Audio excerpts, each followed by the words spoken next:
Hello students, hope you all are fine. आज हम शुरू करते हैं अपने नेक्स्ट टॉपिक से, जो कि है कंपाउंड माइक्रोस्कोप। इससे पहले वाली वीडियो में हम लोगों ने बात की थी सिंपल माइक्रोस्कोप के बारे में। आज का हमारा टॉपिक है कंपाउंड माइक्रोस्कोप। तो जो कंपाउंड माइक्रोस्कोप है, बेसिकली ये वो डिवाइस है जिसको यूज़ किया जाता है किसी ऑब्जेक्ट की मैग्नीफाइड इमेज को ऑब्टेन करने के लिए। कंपाउंड माइक्रोस्कोप एक ऐसा डिवाइस है जिसे हम यूज़ करते हैं किसी ऑब्जेक्ट की मैग्नीफाइड इमेज को ऑब्टेन करने के लिए। ठीक है, अब बात करते हैं इसकी रे डायग्राम की। जो कंपाउंड माइक्रोस्कोप है उसमें दो तरीके के लेंस का यूज़ किया जाता है। दो लेंस जो है वो कंपाउंड माइक्रोस्कोप में यूज़ किए जाते हैं। पहला लेंस है ऑब्जेक्टिव लेंस और दूसरा लेंस है आई लेंस। कंपाउंड माइक्रोस्कोप में दो लेंसेज का यूज़ किया जाता है। First one is objective lens and second one is eye lens. अब चलते हैं इसके रे डायग्राम पर। देखने में तो कॉम्प्लिकेटेड लगता है भाई, अगर अच्छे से समझोगे तो नो डाउट पेपर में गलती नहीं होगी, नहीं तो इस डायग्राम में गलती होने के पूरे चांसेस रहते हैं, तो आराम से बनाना। रे डायग्राम की बात करते हैं। मैंने कहा ए बी मेरा ऑब्जेक्ट है, ए बी मेरा ऑब्जेक्ट है जिसको मैंने ऑब्जेक्टिव लेंस पर इंसिडेंट किया या ऑब्जेक्टिव लेंस के पास मैंने उसे रखा और उसमें से एक लाइट रे आई इधर की तरफ। ये मेरी लाइट रे है जो ऑब्जेक्ट से आती है और वो बेंड हो जाती है। एक लाइट रे ऑब्जेक्ट से आती है और इधर की तरफ बेंड हो जाती है और दूसरी लाइट रे सेंटर ऑफ कर्वेचर से पास करती है। दूसरी लाइट रे सेंटर ऑफ कर्वेचर से पास करती है। ये दो लाइट रेस, ये जो दो लाइट रेस है वो यहाँ पर मीट करती हैं। ये दो लाइट रेस यहाँ पर मीट करती हैं और ए डैश बी डैश पर मेरी इमेज फॉर्मेशन हो जाती है। ये दो लाइट रेस यहाँ पर मीट करती हैं और ए डैश बी डैश जो है मेरी इमेज बन जाती है।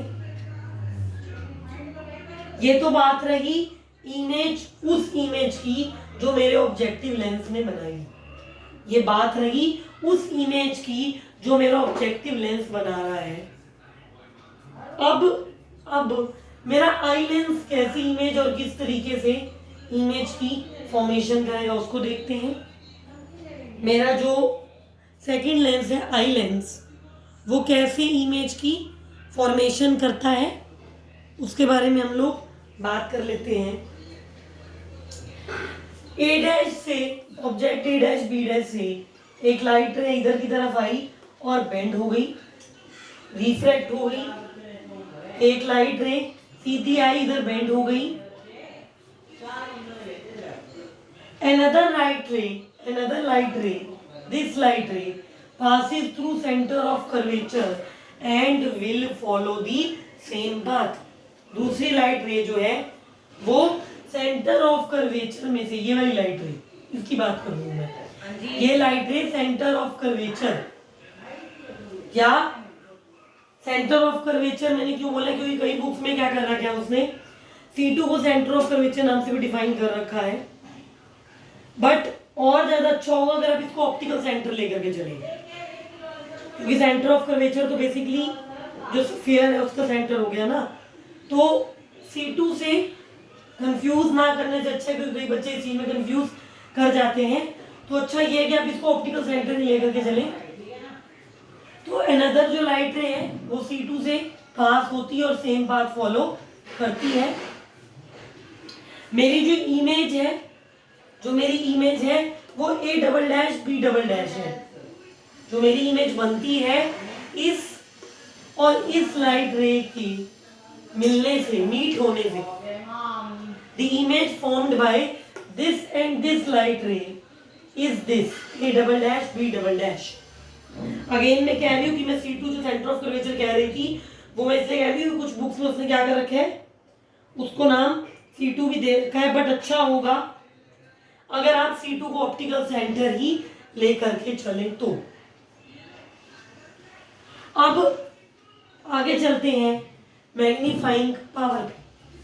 इस पर्टिकुलर फिगर में मैग्नीफाइंग पावर क्या होने वाली है इसकी हम लोग बात करते हैं। मैंने पिछली वीडियो में बताया था कि मैग्नीफाइंग पावर होती है ratio of angle made by final image to the ratio of angle made by object. मैंने इससे पहले वाली वीडियो में सिंपल माइक्रोस्कोप में बताया था कि कंपाउंड की मैग्नीफिकेशन जो है वो रेशियो है किसकी, angle made by image to angle made by object की। और मैंने ये भी कहा था बीटा को आप लिख सकते हो टैन बीटा और अल्फा को लिख सकते हो टैन अल्फा। बीटा को लिख सकते हो टैन बीटा और अल्फा को लिख सकते हो टैन अल्फा। अब अल्फा बीटा कहाँ है, एक और क्वेश्चन उठ गया, मैडम अल्फा बीटा कहाँ पर है, ये अल्फा है मेरा, ये एंगल मेरा बीटा है, ये एंगल मेरा अल्फा है और ये एंगल मेरा बीटा है। मैग्नीफाइंग पावर क्या है, tan beta by tan alpha होगी ना। अब ट्रायंगल देखो भाई फिगर में A double dash B double dash C2। In triangle A double dash B double dash C2 tan beta की वैल्यू क्या होगी, टैन बीटा की वैल्यू क्या होगी इस ट्रायंगल में, साफ है दिख रहा है, A double dash B double dash by में C2 B dash B double dash होगी ना। In triangle A double dash B double dash C2 tan beta is equal to A double dash B double dash by में C2 B double dash. And in triangle A1 B double dash C2 A1 B double dash C2 triangle में tan alpha की value क्या होगी, tan alpha की value क्या होगी, A B double dash या A1 B double dash, A1 B double dash by में C2 B double dash. इन triangle A1 B double dash C2 जो tan अल्फा की वैल्यू होगी वो होगी A1, ये A1 है कंफ्यूज मत होना, A1 B double dash by में C2 B डबल डैश। अब A1 B डबल डैश और AB बराबर है ना, तो मेरे पास tan अल्फा की वैल्यू क्या आ गई, AB by C2 B double dash आ गई ना। क्योंकि A1 B डबल डैश और AB बराबर है तो tan अल्फा क्या बन गया, AB by C2 B double dash. tan alpha बन गया AB बाय में C2 B double dash. Now magnification क्या है, tan beta by tan alpha है, इन वैल्यूज को इसमें पुट कर दिया। मैग्नीफिकेशन है tan beta by tan alpha, मैंने इन वैल्यूज को ऊपर पुट कर दिया एक्सप्रेशन में। जब मैंने tan बीटा और tan अल्फा की वैल्यू को पुट करा तो मेरी मैग्नीफिकेशन मैग्नीफाइंग पावर या m, मेरी मैग्नीफाइंग पावर m बनती है A double dash B double dash by में AB। कुछ नहीं करा मैंने, अगेन मैंने इनकी वैल्यूज पुट की है यहाँ पर, मेरी मैग्नीफाइंग जो पावर है वो बन गई A double dash B double dash by में AB। क्या करो फिर इस इक्वेशन में A dash B dash divide और मल्टीप्लाई कर दो। इस इक्वेशन में मैग्नीफाइंग पावर की इक्वेशन में ये जो इक्वेशन आई है A dash B dash multiply और डिवाइड कर दो, टर्म्स को रीअरेंज कर दो तो ये बन जाएगी A double dash B double dash by में A dash B dash into A dash B dash by में AB। A double dash B double dash by में A dash B dash into A dash B dash by में AB। अब ये क्या है, ये eye lens की magnification है। A double dash B double dash bye A dash B मेरी क्या है, आई लेंस की मैग्नीफिकेशन है। और A dash B dash by में AB मेरी क्या है, ऑब्जेक्टिव लेंस की मैग्निफिकेशन है। ए डैश बी डैश बाय में भी क्या है, मेरी ऑब्जेक्टिव लेंस की मैग्निफिकेशन है। सिंपल माइक्रोस्कोप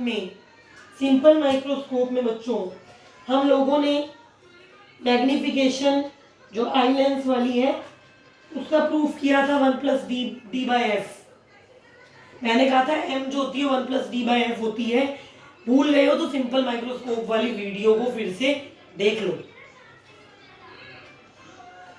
अब जो डी डिस्टेंस है भाई वो मेरा ये है। एफ ई मेरी क्या है, फोकल लेंथ है आई लेंस की। एफ ई क्या है, फोकल लेंथ है आई लेंस की।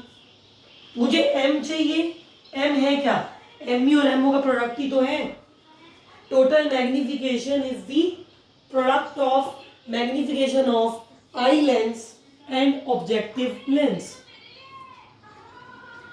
Magnification, net magnification is the product of magnification of objective lens and eye lens। अब एम की वैल्यू तो हमारे पास है, एमओ की वैल्यू चाहिए वो निकाल लेते हैं। इतना आई होप कि बहुत मैंने आराम से आपको एक एक चीज बताई है, तो आई होप कि आपको क्लियर हो गया होगा। ठीक है बच्चों, आगे चलें। Let us move to the next step. आगे चलते हैं। हमारा जो आई पीस था, जो आई लेंस था, उसकी मैग्निफिकेशन आई थी M E is equal to 1+d/f E, जो बेसिकली मैंने कहा था कि मैं सिंपल माइक्रोस्कोप वाले में देखा था। अब जो ऑब्जेक्टिव लेंस है उसकी मैग्निफिकेशन क्या होगी, C1b/C1b। C1b/ में C1b जो ऑब्जेक्टिव है उसकी जो मैग्निफिकेशन होगी वो होगी C1b' में C1b। ठीक है बच्चों। अब C1b' क्या है, इमेज डिस्टेंस है ना ऑब्जेक्टिव का। C1b' क्या है, इमेज डिस्टेंस है ऑब्जेक्टिव लेंस का। और C1b क्या है, ऑब्जेक्ट डिस्टेंस है ऑब्जेक्टिव लेंस का। C1b' क्या है, इमेज डिस्टेंस है ऑब्जेक्टिव लेंस का। और C1b क्या है, ऑब्जेक्ट डिस्टेंस है मेरे ऑब्जेक्टिव लेंस का। So on using the values of C1b' and C1b we obtain the magnification of objective lens as V0 minus U0. On substitute on using the values of C1b' and C1b here in this expression we obtain magnification of objective lens as V0 minus U0. अब m की value क्या थी, m E into M O थी। m की वैल्यू m E into M O. M E की वैल्यू put कर दीजिए, एम ओ की वैल्यू पुट कर दीजिए, ये मेरी मैग्निफिकेशन आ गई। V0 में माइनस U0 1+d/f ई। V0 में माइनस U0 1+d/f ई। तो आज हम लोगों ने बात की वही कंपाउंड माइक्रोस्कोप के बारे में कि हमारा जो कंपाउंड माइक्रोस्कोप है वो क्या है, किस तरीके के लेंसेज का यूज़ किया जाता है, उसकी मैग्निफिकेशन जो है वो किस हिसाब से कैसे डिफाइन की जाती है। One of the very very important topic, बहुत बार पेपर में नहीं पूछा जाता बट हायर स्टडीज़ के लिए इम्पॉर्टेंट है। जर्नल जो भी आपके एग्जाम्स रहते हैं, जो एक्सपेरिमेंट्स होते हैं, वाइवा होते हैं, उनके लिए एक इम्पॉर्टेंट और अच्छा टॉपिक है। और एग्ज़ाम में अगर पूछा जाएगा, कई बार पूछा भी जाता है, जैसे पिछले साल ही आया था क्वेश्चन, तो अगर पूछा भी जाएगा तो ये 8 नंबर से कम में नहीं आता या 5-6 नंबर से कम में क्वेश्चन नहीं आता। तो अच्छे से वीडियो देखिए, पढ़िए, अच्छे नंबर लीजिए। हम लोग यही चाहते हैं कि आप लोग अपनी ज़िंदगी में सक्सेसफुल हो। So in this video we have studied the compound microscope and we are going to continue the next topic from the next video. Study hard, be regular with videos, don't waste your time. Thank you.